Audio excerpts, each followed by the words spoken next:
Yes guys, smooth traffic flow along Espanya Boulevard ya. Palibasa guys, medyo alanganing oras, almost 12 PM na guys ya. Alas 12 ng tanghali, midday.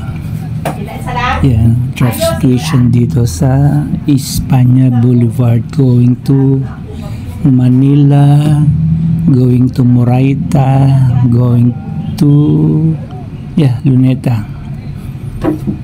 Yan yung traffic situation. Smooth ang takbo guys, walang masyadong traffic kasi weekend at walang pasok sa mga schools. Yes, no traffic obstructions.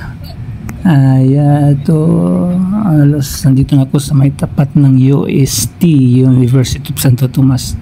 Guys, ito yung coffee bean of coffee project.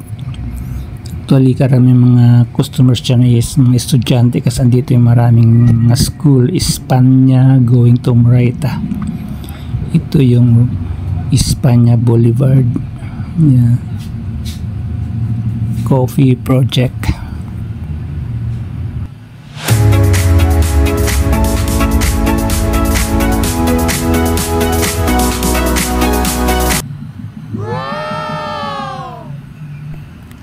Tapos may napansin ako dito guys, para siyang board and lodging, eat and study. Resto. Ganda ng concept, eat and study. Ito siya guys, so eat and study. Study and eat. Study and eat guys. Kasi kinukonsider itong place ito guys is parang university belt.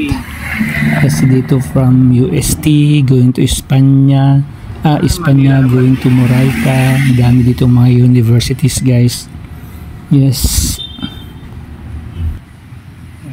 Study and eat. Mostly siguro mga nakatira dyan kasi building yan guys, yung mga estudyante, they parang board and lodging.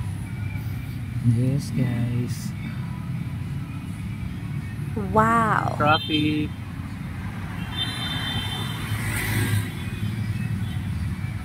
Study and eat. Starbucks. Coffee. Units available for rent. Mga dormitory guys, condo.